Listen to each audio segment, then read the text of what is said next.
The Atlanta Hawks exceeded all expectations last year by being able to overcome firing their team, the incredible amount of injuries they faced, and were able to make it to the conference finals. I wore a hat all day, so ignore the hair. But before we start today's video, do you believe that the Hawks can build on last season's success?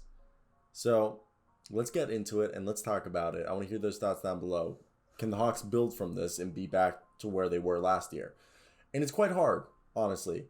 A lot of Atlanta's stunning improvement last year, basically their half season and postseason turnaround, was because of their coaching change, and it was pretty incredible. They're 14-20 under Lloyd Pierce with a 41% win percentage, and then with Nate McMillan, they went up to a 71% win percentage, 27-11.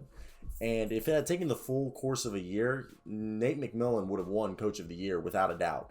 Okay, it was the equivalent to winning 58 games after winning 33 with hardly any changes besides the coaches. Okay, like if they had gone with Lloyd for the first year, they would have won only 33. If they had gone with Nate for the full year, it would have been 58 wins. That's insane. So this isn't just about win percentage, okay? Atlanta went from the 25th offensive rating and the 28th defensive rating in 2019 to 2020 and ended last year with the 9th best offensive rating in the league and the 18th best defensive rating in the league. But under Nate McMillan, they were the 8th best offense in the league and the 13th best defense in the league. So there was an 18-game run in the Eastern Conference Finals with the Hawks beating New York, upsetting Philadelphia, and even put a scare into the Milwaukee Bucks.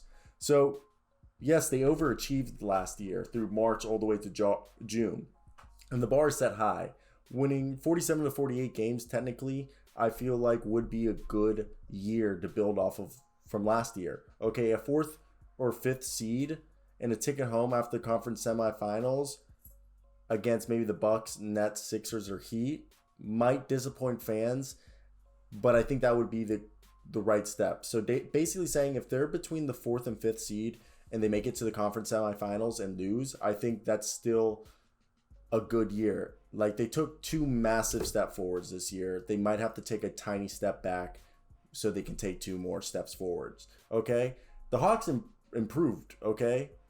And their improvement will depend on their development from the inside. Trae Young's breakthrough as an all-star, all-NBA player is fine. John Collins has to show that he has to be kind of like a Chris Middleton, Drew Holiday tier player where he's a borderline all-star and continue being focused after getting paid.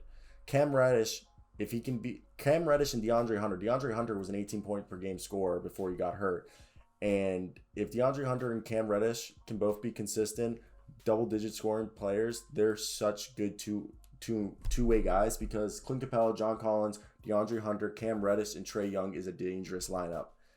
And then Nate McMillan needs to show that he'll have his team focused and ready, okay? And that this is more than it was. This team was good. It just was Lloyd Pierce. No, you guys show that we're going to improve to this. And it's possible for this team to be better. There's just a lot on their plate. All right, a lot on their plate.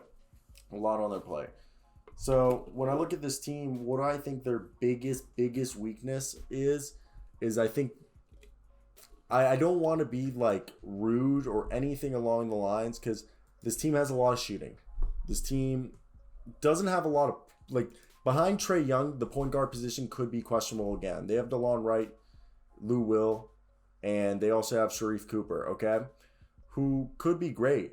It's just if DeLon Wright and Lou Will aren't good and Sharif Cooper isn't good, they might have a hole back there. And Jalen Johnson's probably their 2nd or 3rd best ball handler on this team, so don't be surprised if Jalen Johnson plays some point forward, kind of a Joe Ingles role. But it's really the front court is the biggest question. Behind Daniel Gallinari and Clint Capella and John Collins, and arguably Onyeka Okongwu because we expect him to take the jump, is Gorgie Dang, Jahlil Okafor, Jalen Johnson enough as a backup? Okay. Do they have enough depth there? I think it's interesting. I think that rebounding could be a problem. Like the second unit front court could be a problem once John Collins, Daniel Gallinari, and Clint Capella are off the floor. And that could be a problem. Like teams could take advantage of that. because we don't know who's going to be there. It's not very set. I think that's the biggest question mark there. But I think this team should be the 4th or 5th seed at the very least. At the very least. So I want to hear your thoughts down below. What do you guys think of this team? But that's basically it for me today, guys. Hope you guys did enjoy. Till next time, guys. Puppies. Oh.